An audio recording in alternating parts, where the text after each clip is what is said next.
that up with something different though. So I'm going to use references of the Sphinx cats. You know, the hairless breed. It looks kind of gross, does to me anyway. I think that helps with the whole evil aspect. So I've got two here, just of the elements of the cat we'll need for this drawing. I then had the idea of to do a skinhead character. The skinhead subculture was this trend in the 1960s England. Some references you might know about this culture would be most prominently in the film American History X, and This Is England. There's tons of information about these groups of people online if you're interested. So I wanted to create a gang member or a leader, except of a cat. I think the term skinheads goes pretty well with this breed of cat if it isn't already really obvious.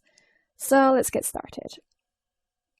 First things first, with a complicated design like this is you need references. I've gathered a few together here, just a couple, to give us an idea of the fashion, the attitudes and style of these groups of people. I think the image on the left here is a poster from the movie This Is England, and we'll toggle in and out of them as we go and as we need them. They're pretty small at the moment, which is fine. It's just to kind of give us this space over here to draw. We can obviously move them around, make them bigger or smaller, depends on what we need, and maybe we won't even need them, but we'll see as we go along, and it's good to have them there just in case. So up here we've made a new layer and we've called it Sketch, and we're going to use the same methods as previously. We're going to begin with the head.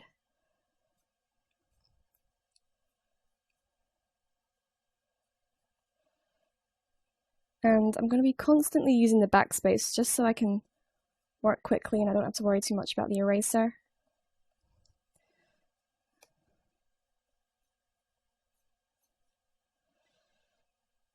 And when it comes to posing, it's good to use the references from these images over here, just to give an idea of how the character would stand.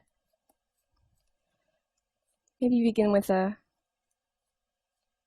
line of movement. I'm going to make it smaller, give us some more space, move it up.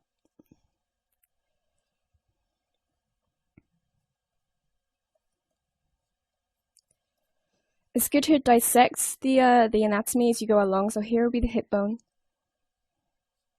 And that way you can measure where the feet should be. The knee and the collarbone should be roughly equal distances from the hip bone, so we can get an idea of where the knee should be here. And the feet should be obviously double the length from the hip bone to the knee. Very rough.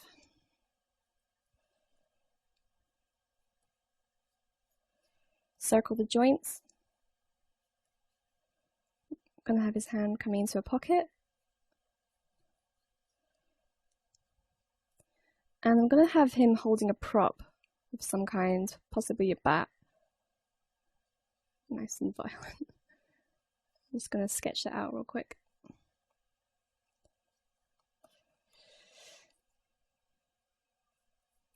Clothing. The shapes of the clothing is pretty important with this kind of drawing because it is meant to be referencing the time and the culture, so we need to plot out at an early stage how the clothing is going to look once it's silhouetted. So generally the thing at the time was these bomber jackets. You can see here, well, pretty much everywhere along here, they all seem to be wearing it, and you'll see it quite a lot in references, so we're going to have that. And they kind of they stop at the hips, but they puff out just before they reach that point.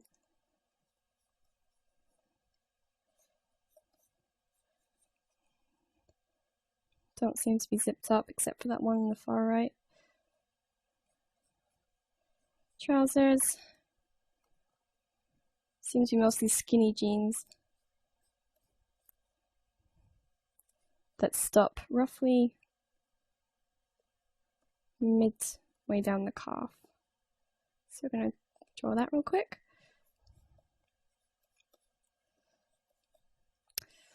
And I don't like how wide these are looking, so I'm going to just trim them.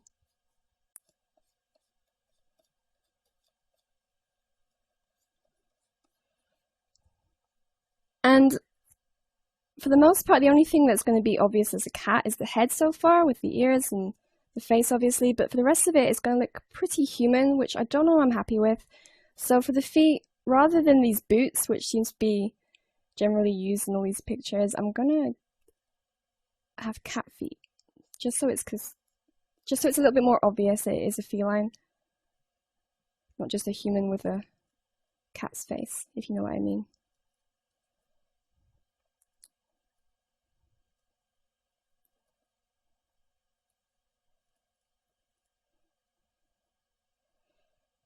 And I think a tail would be a nice giveaway as well. So with the Sphinx cat, they have these very big ears. So I'm just going to plot these down real quick.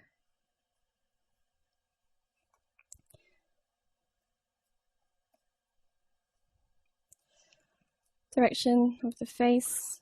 It's kind of facing forward, but the eyes will probably be looking in this direction.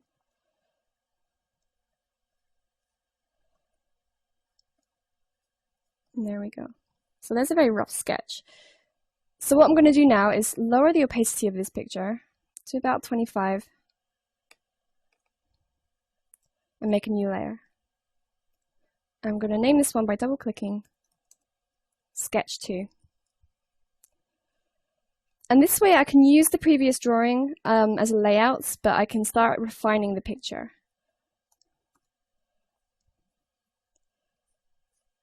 So I'm going to use a slightly thicker brush, I think.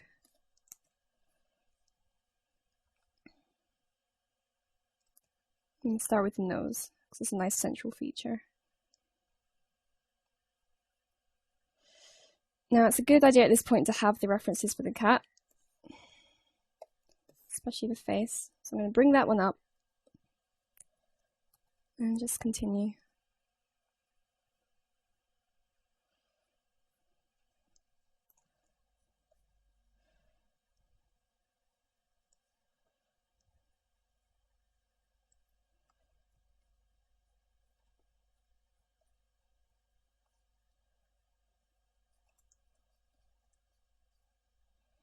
For the eyes, I'm going to enlarge them considerably, just to give it a little bit more of a cartoony effect.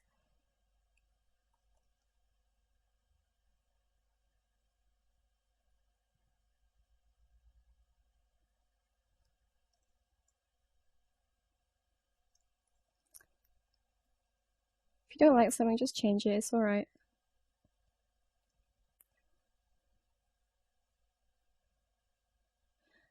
I'm just going to fast forward through this process because it's generally a slow one and it takes a while to get the lines exactly how you want them. So I'm just going to skip forward till I've done most of these lines. So as you can see, I've just done some quick lines. I've made the ears a little bit more exaggerated than would be. I've made the jacket quite loose hanging. I've emphasized the folds quite a lot. I'm still working on the bat. I'm going to leave that till last once I get an exact idea of where the placement of everything else is going to be. That's the best idea when it comes to props and inanimate objects that are going to be on top of a character. It's best to wait until the character is completely finished first. So I'm working on the trousers now, or the jeans. And by the looks of it, they're skinny, but they're not too skinny. There's a lot of folding going on, so I'm going to try and create that effect. Just some very quick lines. Okay, so there we go. There's the finished sketch.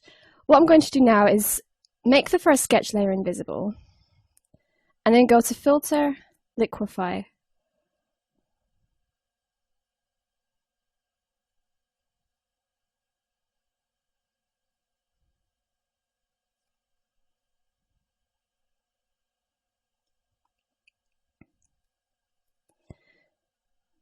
And this is just a very precise way of moving lines around very slightly and making small tweaks to the layer. So I'm going to zoom in on the picture. And using this tool up here, which is just the warp tool, I'm going to get the brush a little smaller. And just very carefully bump lines, and just move them ever so slightly into a way that I prefer. This tool isn't designed to make huge changes to the picture, it's just to tweak things, so keep that in mind. is just for moving lines ever so slightly. I want the head to be a little flatter and a little wider. This ear over here to be a little bigger, so I'm just going to move it ever so slightly. I want to bring this coat out a little bit and bring the hips not that far in, just a little bit in.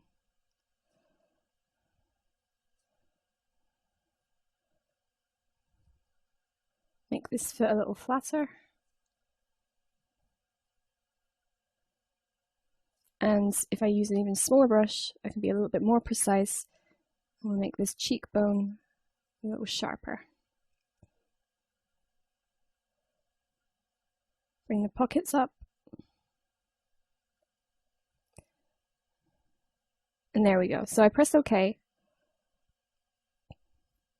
And by going onto the undo button, I can see the changes I've made. So I prefer it this way, so I'm going to leave it how it is. And there we go, so there's our design finished. Just make little changes very quickly.